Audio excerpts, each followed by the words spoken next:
Hey guys, what's up? This is the Mr. Blue here, Venom Gaming. Today I'm showing you some gameplay of Mw3 2 of Free For All on Carnival. But I'm going to talk about a little bit into detail of Modern Warfare 3. Yes, you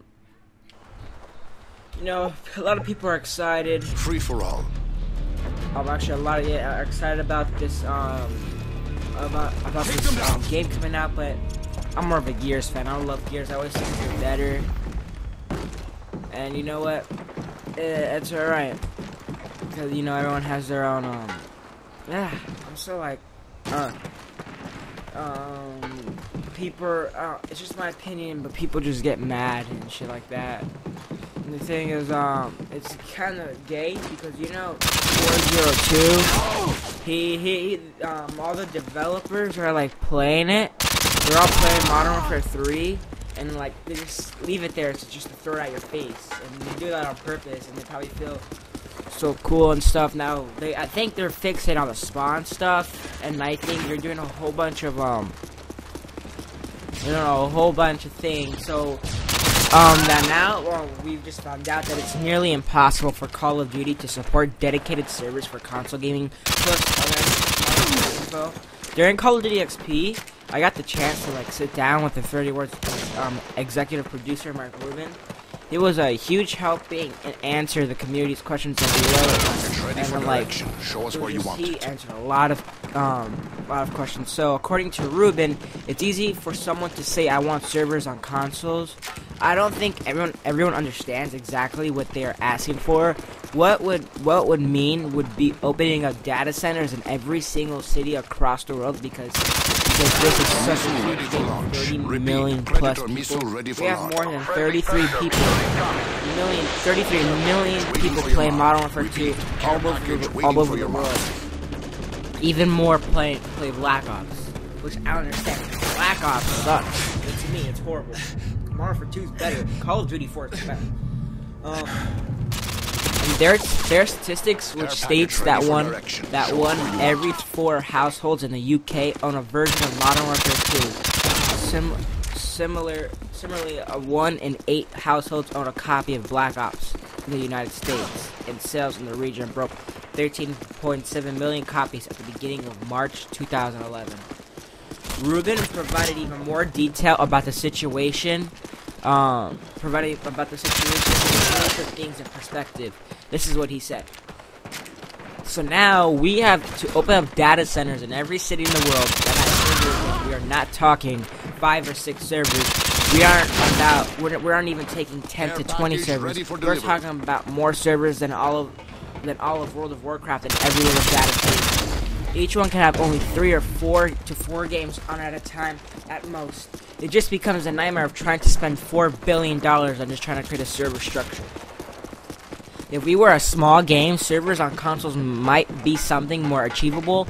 We might be able to do West Coast servers, Central servers, and the East Coast servers, and that might be fine. But for us, if we actually did that, if I put a server in each region and you're somewhere in between, you are going to connect to that server and have a horrible latency.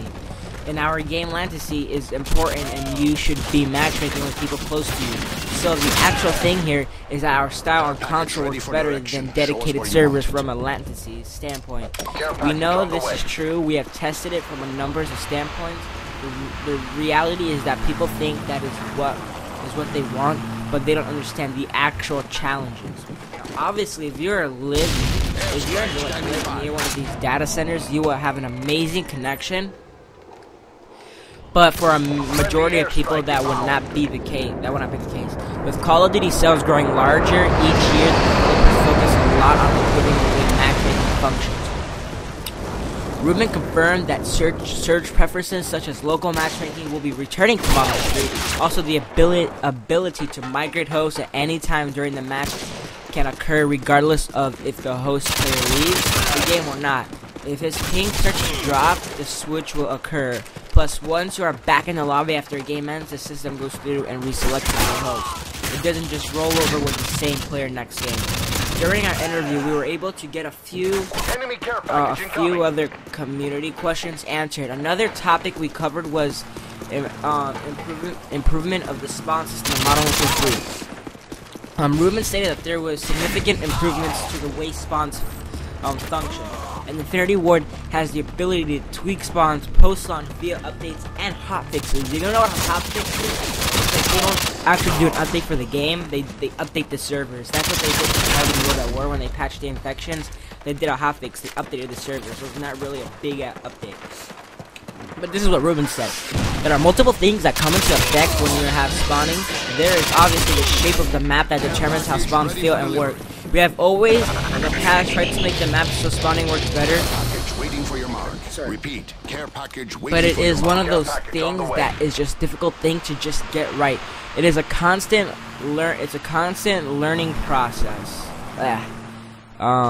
It's a constant learning process and a source of trial and error. Usually when we are testing these modes, we are testing where the spawns are, and we are making sure you aren't getting spawn trapped or spawning on top of yourself. Because the game is so fast paced, and I can hit the button and get right back into the game. Spawning is obviously a huge hurdle to get over. Will you never see someone spawn? We can't promise that. We have reduced it as much as we can, and there have been improvements to the game. One of the big improvements we did for this game was in Modern Warfare 2, we sort of got you too close to the battle. You spawned almost right into the battle sometimes, so we had to ease it out a little bit and tweak those numbers, and you'll find spawning is much better than the last game. And in addition to being able to hotfix spawn locations, Mark Ruben stated that over these past 2 years, they have been focusing special attention on developing the ability to tweak key aspects of the game profile. This includes the ability to balance weapons, maps, spawns, game modes, and more. Infinity Ward didn't have these hotfix and post-launch capabilities for Modern Warfare 2. Hotfixes were in like, I guess hotfixes came around like maybe this year or last year. They weren't there when Modern Warfare 2 came out.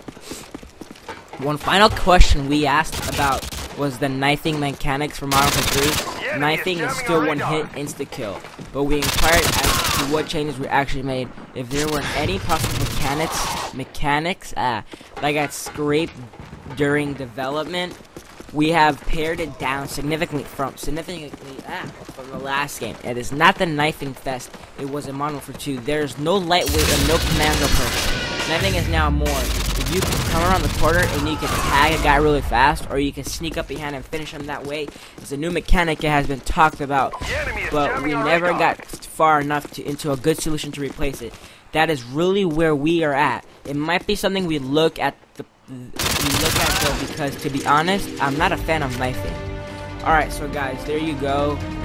There you go, guys. Just a little info and update on Modern Warfare 3. This is the Mr. Blue, guys, and I will see you later. Significantly. I can never pronounce that right. Alright, later.